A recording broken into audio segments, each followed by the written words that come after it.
हाय सगळ्यांना, माझ्या चॅनलवर तुमचं स्वागत आहे. चला तर मी आज काय बनवणार आहे, चिकन खिमा पाव. तर इथं चिकन मोमो पीस मी मिक्सरमध्ये बारीक करून घेतलेला आहे. त्याच्यानंतर कोथिंबीर, अद्रक, लसूण कुटून घेतलेला आहे. आणि इथं कलर आहे, खायचा कलर, कांदा आणि टोमॅटो कापून घेतला आहे. चिकन मसाला घेतलेला आहे. इथे आपण कढई गरम करायला ठेवलेली आहे.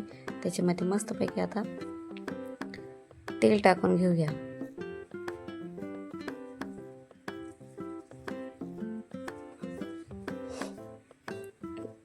त्यात कांदा टाकून घेतला, मस्त लाल करून घेतला. त्याच्यात आता मी कोथिंबीर, अद्रक, लसूण ठेचलेलं टाकून घेणार आहे. तर मस्तपैकी आता हलवायचं, छान असं हलवून मस्त असं वास सुटलेला आहे कोथिंबीर, अद्रक, लसणाचा.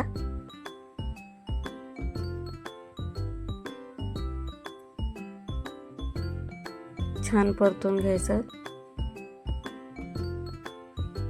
त्याच्यानंतर मी आता याच्यामध्ये टोमॅटो ॲड करणार आहे. टोमॅटो मॅश होण्यासाठी मी आता त्याच्यामध्ये मीठ घालून घेणार आहे. टोमॅटो मॅश झालं मस्तपैकी.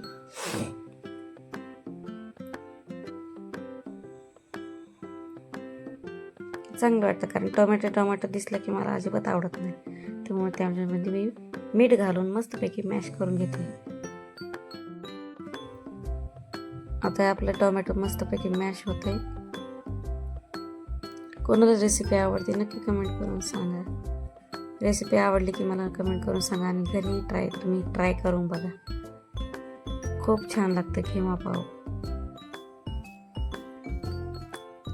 आता हे टोमॅटो आपलं मस्तपैकी मॅश झालं आहे. आता आपण त्याच्यामध्ये मसाले ॲड करणार आहोत. थोडीशी हळद, सुहाना चिकन मसाला त्यात ॲड करणार आहोत. मीठ तर अगोदरच टाकलेलं आहे मी टोमॅटो मॅश करताना. आणि आता आपला काळा मसाला चवीनुसार. मला जसं तिखट वगैरे लागतं, मी तसं मुलांना खायचं होतं म्हणून मी काही नॉर्मली तिखट टाकलं होतं. आता हे मस्त हलवून घ्यायचं आपल्याला.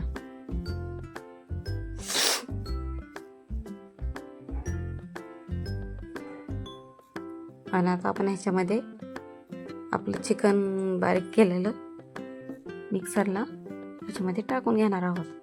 आणि हे आता मस्तपैकी भुर्जीसारखं होईपर्यंत हलवत राहायचं.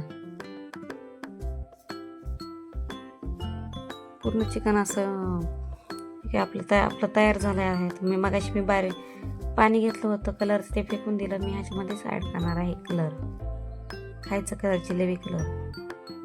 मस्त कलर येतो लालसर असा.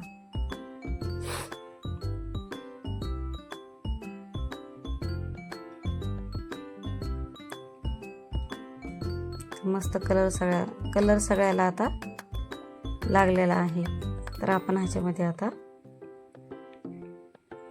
एकीकडे आपण पाणी गरम करून घेतलेलं आहे, ते आपण आता ह्याच्यामध्ये टाकून घेणार आहोत. आणि आता हे झाकून मस्तपैकी शिजू द्यायचं. पूर्ण पाणी आटवायचं आता हे.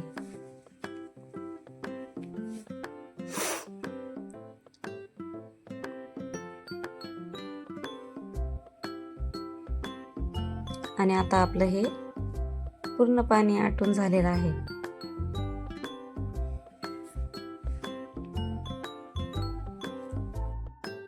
त्याच्यानंतर आता आपल्याला ह्याच्यामध्ये पावामध्ये टाकून घ्यायचं आहे. मी असं सगळे पाव अर्धे हे करून घेतलेले आहेत. त्याच्यामध्ये आता मी हे पाव खिमा भरून घेणार आहे. हे असं खिमा भरून सगळ्या पावामध्ये भरून घेतलंय. आता मी वरती, सर्दी झालेली आहे म्हणून आवाज असेल. आणि आता हे वरती मी गॅसवर तवा गरम करायला ठेवलेला आहे. त्याच्यावर आपण हे थोडंसं तेल टाकून पाव गरम करून घेणार आहोत. मस्त असं कडक व्हायला पाहिजे थोडंफार. दोन्ही साईडनी असं तेल लावून ही भाजून घेतलेत.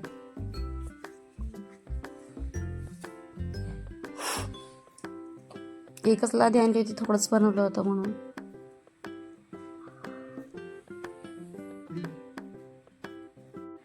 वरच्याही साईडला आपण आता थोडं थोडं तेल लावून घेणार आहोत आणि पलटी करून घेणार आहोत. दोन्ही साईडने असं भाजलं गेलं पाहिजे. आपले आता पाव रेडी झालेले आहेत भाजून. कशी वाटली रेसिपी तुम्हाला कमेंट करून नक्की सांगा. तुम्हीही ट्राय करा आणि मला टेस्ट कशी झाली सांगा. बाय.